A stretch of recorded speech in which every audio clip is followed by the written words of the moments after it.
This is Dan Bedandi reporting for the InfoWars Nightly News. And we're on the corner of Laurel and Dexter, right here in Watertown, Massachusetts. And we're going to go through the neighborhood because it's a neighborhood that was on lockdown.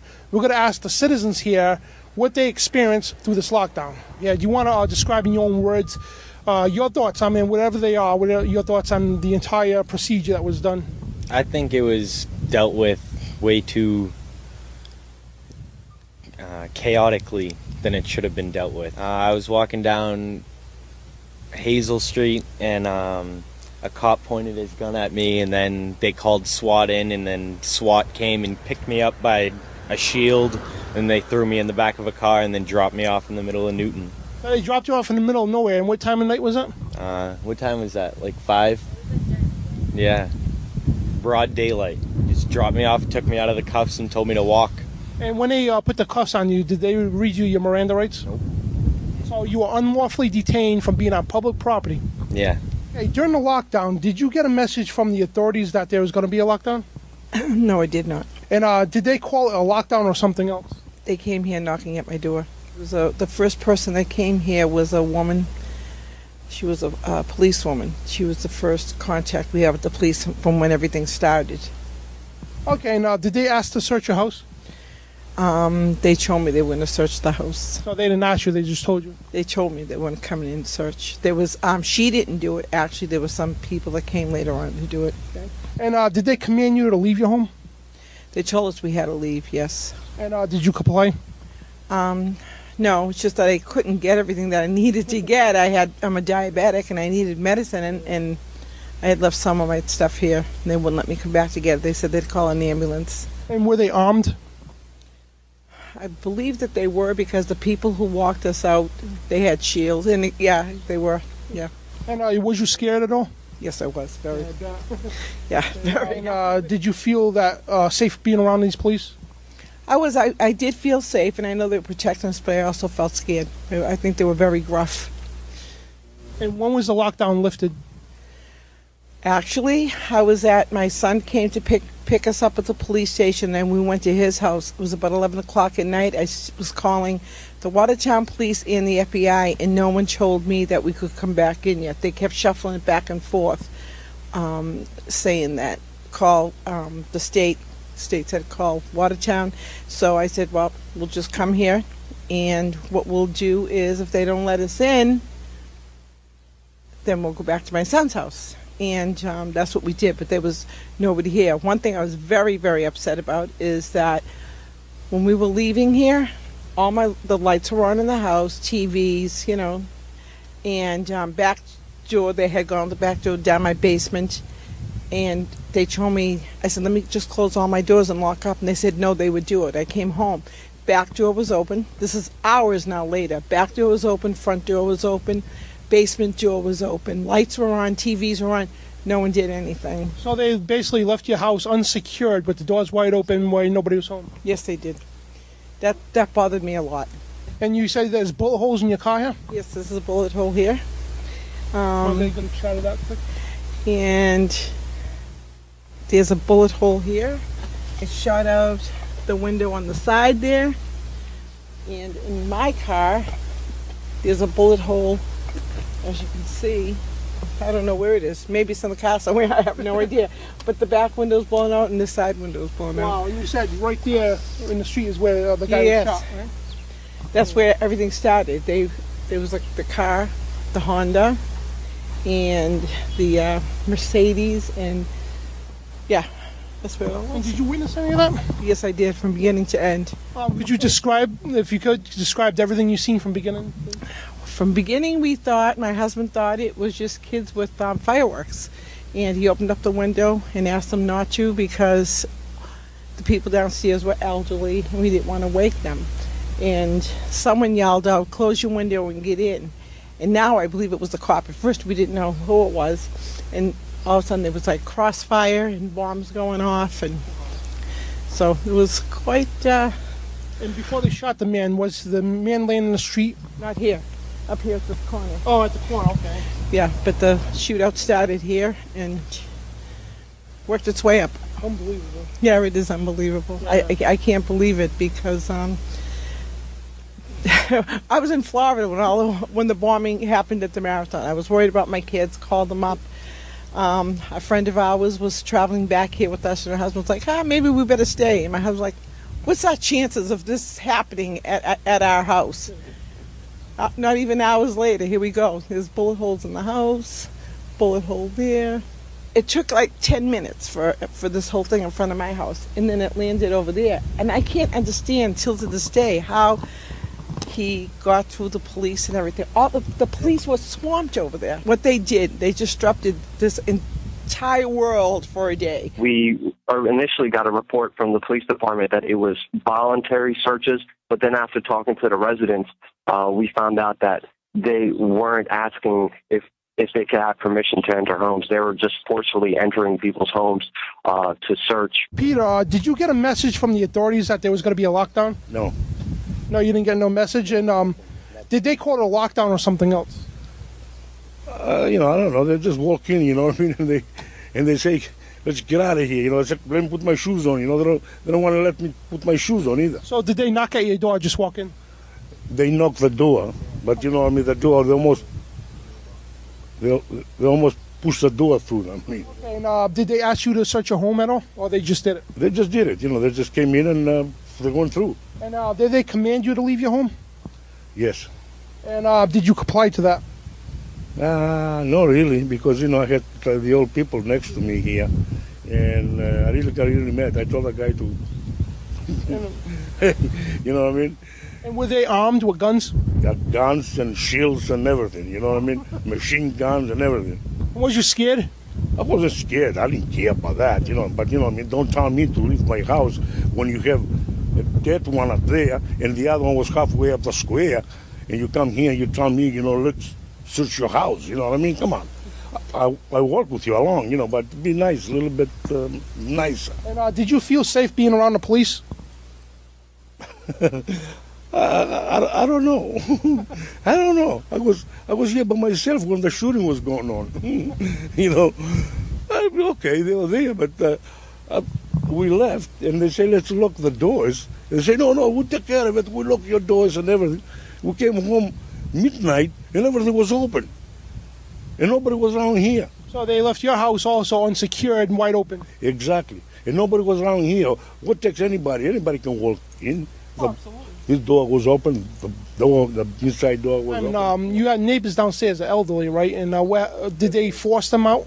Yes, and not a nice way either. You know what I mean? Like, hurry up. The old man, he wants to put his shoes on. No, come on. The way you are. Say, hey, they don't speak English well. Let me take care of it. You know what I mean? But everything was rush. We're going up the street. They mistreated the elderly then, right? Yes. Unbelievable. Yes, I didn't like that. Like I said, they tried to do the job, you know what I mean? No. But on this point here, I got very upset. Okay, Lito, did you get a message ahead of time from the authorities that there was going to be a lockdown? Not that I'm aware of, no. So you didn't hear nothing on TV, radio? Yeah, I heard of something, but nothing personal. No phone calls to the house or anything like that. And did they call it a lockdown or something else? I wasn't necessarily into lockdown, but I heard it from the news, and it said just stay inside your house. Something similar. Okay, and the police knock at your door? Yes. And did they ask to search your house, or they just searched it? They wanted to search the house, but my grandma said nobody was in there, and then they proceeded to ask my grandma for my uncle lives upstairs, and the house is a deadbolt, and my grandma said, there's no one up there. I didn't hear anyone go up the stairs, but they still made her give the house key and unlocked it with that key and searched upstairs and all the way up to the attic. Well, they didn't want to give the key back, but they ended up giving the key back. My grandma, they did. And did they command you at all any time to leave your home or stay in the home? So it was stay inside. And did you comply with that? Yes. And were the police armed in that any time they point them at you? They didn't point, but they were armed and intimidating. And so, did they scare you at all? I mean, the whole situation? Yeah, it was scary overall for everyone, but it wasn't really the Watertown police. It was more of like the government. I don't know what kind of police they were, but it was the Army, FBI, yeah, those people that were scary. Yeah, I don't understand the martial law for one person taking that it's just a person who's 19 years old and they already knew that he might not have been heavily armed to go to that kind of extent to make everyone feel a little, to make everyone feel like it was a war zone when in reality it wasn't. But the thing overall that caught my eye is that my friend on Franklin Street lived across the street and the Army people did a huge search in their garage, but the boat was directly across the street. They didn't search the boat, not once. They didn't even go around it. And that's where the younger brother was found. That's where the suspect was. And it's funny because the police didn't find him when they did the thing. The person finally got to leave their house because they said everyone stay inside. He left his house and saw the blood on the boat, and that's how he was found. And I mean, Watertown police did a great job, but I think that the person living in that house has all the credit. We, had to go through multiple checkpoints. We were searched ourselves. Other journalists on the scene were told to lay on the ground as they were searched. So it was a very, very touchy, very intense situation to be in. Matter of fact, when we woke up, a big shootout that was done from over here and over.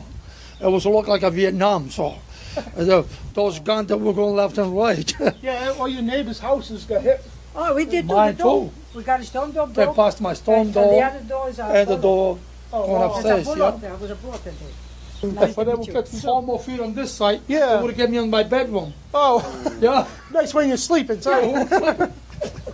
Were guns pointed at you at any time, and did they tell you to put your hands up in the air or anything? Not me, but my boyfriend. So your boyfriend had his hands up in the air and they were searching him? Yes, because he came out to check his diesel in the back of his truck. Did your house get shot up at all? My front window and her side got shot like 4 or 5 times inside.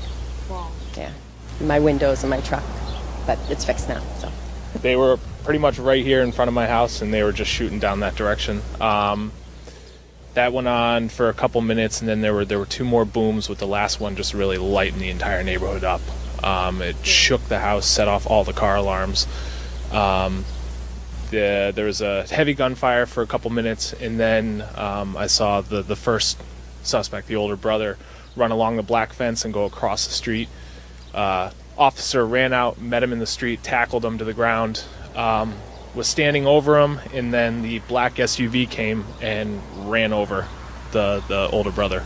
So the black police SUV ran over the older brother? Oh no, the black SUV that was stolen, the Mercedes. Oh, okay, so his brother ran him over. Oh yeah. And when the guy was laying on the ground, what happened after that? He was dead. And were they armed? Did they point guns at you at all? Yeah, when we came out, they were all armed, and then they didn't necessarily point it at us though, but they were just all armed. And were you scared at all? Yeah, of course. I think I was terrified the whole day. And did they make you put your hands up? When we came out, we put our hands up and they searched us, but other than that, we just walked down. And did they ask you at all to search you?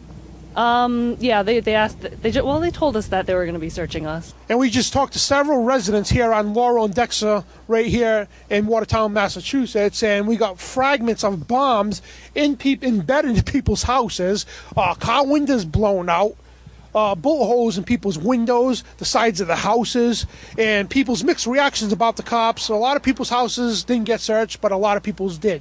A lot of people said the cops are good, and a lot of people said they weren't. And we had, we talked to a kid that got arrested and got dropped off to the town next door without his rights being read to him, just dropped off in the middle of nowhere. We talked to an older couple that said the 95-year-old lady who is vulgarly forced out of a home, to be searched, and they actually yelled and swore at a 95-year-old lady. But it's just a lot of chaos here in Watertown, Massachusetts, and this is Dan Badani reporting for the InfoWars Nightly News.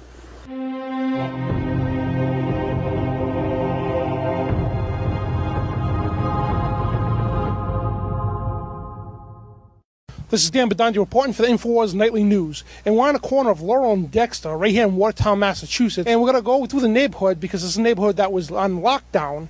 We're going to ask the citizens here what they experienced through this lockdown. Yeah, do you want to describe in your own words your thoughts? I mean, whatever they are, what are your thoughts on the entire procedure that was done? I think it was dealt with way too chaotically. Okay, now, did they ask to search your house?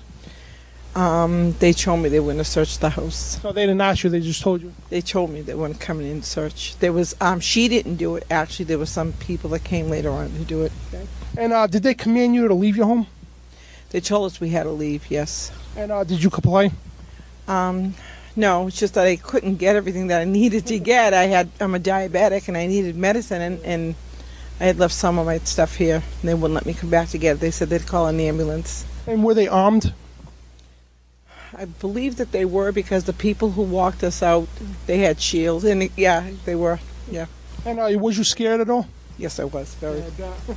Yeah, very. And did you feel that safe being around these police? I did feel safe, and I know they were protecting us, but I also felt scared. I think they were very... Walk. And when they put the cuffs on you, did they read you your Miranda rights? Nope. So you were unlawfully detained from being on public property? Yeah. Hey, during the lockdown, did you get a message from the authorities that there was going to be a lockdown? No, I did not. And did they call it a lockdown or something else? They came here knocking at my door. It was the first person that came here was a woman.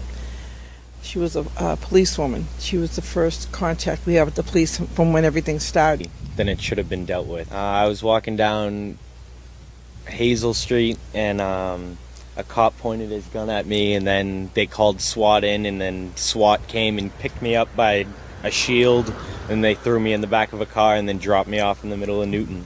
So they dropped you off in the middle of nowhere, and what time of night was that? What time was that? Like 5? Yeah.